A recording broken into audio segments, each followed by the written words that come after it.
अगर बीजेपी वंदे मातरम पढ़ना चाहती है तो हम नहीं रोकेंगे, पढ़े। भाई देश में बहुत से लोग हैं जो वंदे मातरम पढ़ना चाहते हैं, तो जो पढ़ना चाहते हैं पढ़ें, जो नहीं पढ़ना चाहते हैं ना पढ़ें। आप लोग पढ़ेंगे? हम नहीं पढ़ना चाहते तो नहीं पढ़ेंगे। भाई हमारा आपका क्या है? भाई देश में कुछ चीज़ें मैंडेटरी है और कुछ चीज़ें ऑप्शनल है।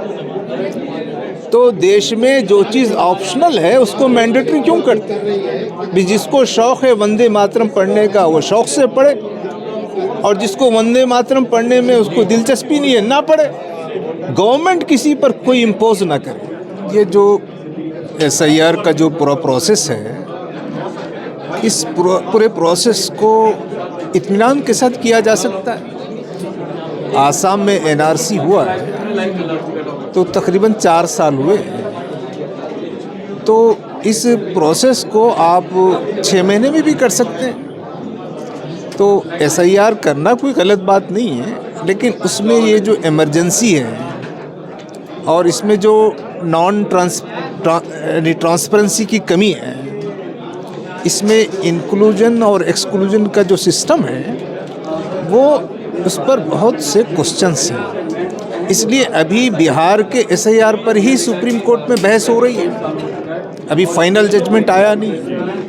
तो इस पर बहुत से लीगल और सोशल क्वेश्चंस बाकी हैं, और इतना दबाव है कि तकरीबन 28 BLOs अब तक सुसाइड कर चुके हैं लोगों के मेंटल। तो ये एक बिल्कुल एक जुल्म और एक फ्यूटाइल एक्सरसाइज है जो इलेक्शन कमीशन की तरफ से जारी है।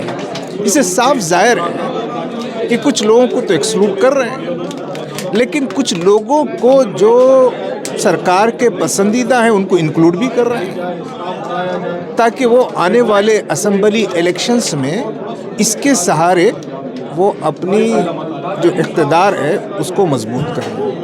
तो ये टोटली आवाम के हक़ में नहीं है और इलेक्शंस के हक़ में नहीं है। रूलिंग क्लास को इससे कुछ फ़ायदा हो सकता है, इसलिए हम इसको बहुत ही जस्ट या बहुत ही एडमिनिस्ट्रेटिव एक्सीलेंसी के साथ नहीं हो रहा है, इस पे शक और शुबा है। इसलिए इसको बहुत ही सुकून के साथ पूरा टाइम देकर करना चाहिए। दूसरा, इसको सिटीजनशिप की जांच से इसको नहीं जोड़ना चाहिए। जैसे कि सुप्रीम कोर्ट में बहस में लोगों ने कहा है कि क़ानून बनाना या तो लेजिस्लेटिव असेंबली करेगी या पार्लियामेंट करेगी। क़ानून बनाने का काम इलेक्शन कमीशन को नहीं करना है।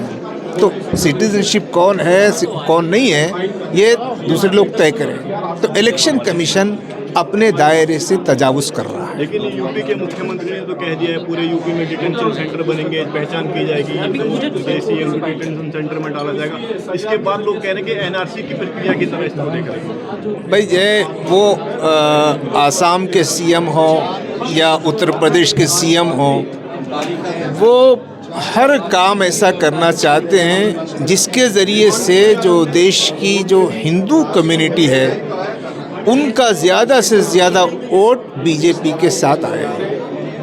उनको कॉन्स्टिट्यूशन से, एडमिनिस्ट्रेशन से, आवाम की भलाई से, समाज को फ़ायदा पहुंचाने से, इससे ना आसाम के चीफ मिनिस्टर को ना यूपी के चीफ मिनिस्टर को कोई ताल्लुक़ है। सिंगल एजेंडा है कि आने वाले इलेक्शन में ज़्यादा से ज़्यादा हिंदुओं को बीजेपी के साथ जोड़ा जाए और हिंदुओं को बेवकूफ़ बनाया जाए कि हम मुसलमानों के साथ जुल्म ज़्यादती कर रहे हैं, इसलिए हिंदुओं को हमारे साथ खड़ा होना चाहिए। ये बीजेपी हिंदुओं को बेवकूफ़ बना रही है।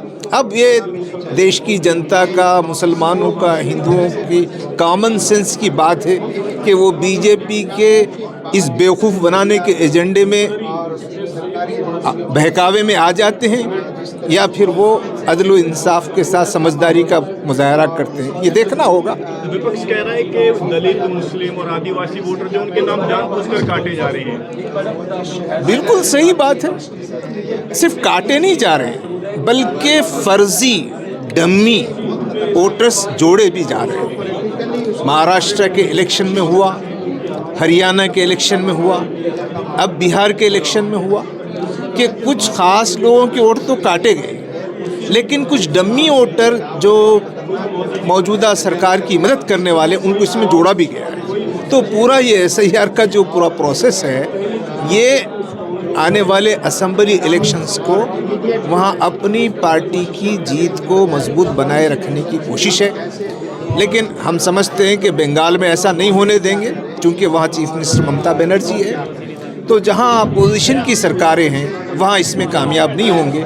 जहाँ इनकी रियासत की सरकार है या डबल इंजन जहाँ है वहाँ पर ये जुल्म और ज़्यादती बहुत ज़्यादा हो रही है। मलिक साहब, TMC विधायक ने ऐलान किया है कि 6 दिसंबर को पश्चिम बंगाल के मुर्शिदाबाद में बाबरी मस्जिद की नींव रखी जाएगी। इसको किस तरीके से देख रहे हैं? अगर वहाँ मस्जिद की ज़रूरत है तो मस्जिद बनाई जाए। अगर वहाँ मस्जिद की ज़रूरत नहीं है, लोगों को नमाज़ पढ़ने के लिए पहले से बहुत से मस्जिदें हैं, तो मस्जिद बनाने की ज़रूरत नहीं है। लेकिन कुछ लोग कह रहे हैं बाबर के नाम से क्यों बनाना है? हो सकता है वहाँ कोई बाबर आदमी होगा, उसका नाम बाबर, तो बहुत लोगों के नाम होते हैं, तो उस गांव में भी बाबर नाम के लोग होंगे, उसके नाम से बना रहे हो। तो आपको एतराज नहीं है बाबर के नाम से मस्जिद बन रही है? हम तो ये कह रहे हैं ना कि जहाँ मुसलमान हैं, नमाज पढ़ना चाहते हैं, मस्जिद नहीं है तो मस्जिद बना सकते हैं, उसका नाम वहाँ के लोग रख लेंगे। अच्छा, मौलाना अरशद मदनी ने कहा है कि अमेरिका में जोहरान ममदानी मेयर बन सकता है, लेकिन भारत में किसी यूनिवर्सिटी का मुस्लिम वाइस चांसलर नहीं बन सकता है। असल में बात को सही समझना चाहिए।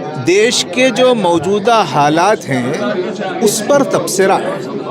आप नहीं देख रहे हैं कि यहाँ बुलडोज़र के ज़रिए से लोगों के घरों को उड़ा जाए, बुलडोज़रों के ज़रिए से मस्जिदों को गिराया जा रहा है, यहाँ मासूम बच्चों को गिरफ्तार किया जा रहा है। तो यहाँ देश में जो कुछ हो रहा है उस पर उन्होंने कहा है। तो देश के मौजूदा हालात ऐसी हैं कि यहाँ हम भी देख रहे हैं, दुनिया भी देख रही है कि मौजूदा जो हुकूमत है वो मुसलमानों के साथ तासुब का, इम्तियाज़ का, जानिबदारी का और जुल्म व ज़्यादती का रवैया इख्तियार की हुई है। इसमें क्या गलत बात है? जो हो रहा है वो बयान किया है। वंदे मातरम को लेकर विवाद हो रहा है। बीजेपी वाले एक सेशन में, अभी पार्लियामेंट का सेशन शुरू होने वाला, उसमें एक दिन पूरे दिन वंदे मातरम पर बहस होगी। इसको किस तरीके? अगर बीजेपी वंदे मातरम पढ़ना चाहती है तो हम नहीं रोकेंगे, पढ़े। भाई देश में बहुत से लोग हैं जो वंदे मातरम पढ़ना चाहते हैं, तो जो पढ़ना चाहते हैं पढ़ें, जो नहीं पढ़ना चाहते हैं ना पढ़ें। आप लोग पढ़ेंगे? हम नहीं पढ़ना चाहते तो नहीं पढ़ेंगे। भाई हमारा आपका क्या है? भाई देश में कुछ चीज़ें मैंडेटरी है और कुछ चीज़ें ऑप्शनल है। तो देश में जो चीज़ ऑप्शनल है उसको मैंडेटरी क्यों करते हैं? भाई जिसको शौक़ है वंदे मातरम पढ़ने का वो शौक़ से पढ़े, और जिसको वंदे मातरम पढ़ने में उसको दिलचस्पी नहीं है ना पढ़े। गवर्नमेंट किसी पर कोई इम्पोज ना करे।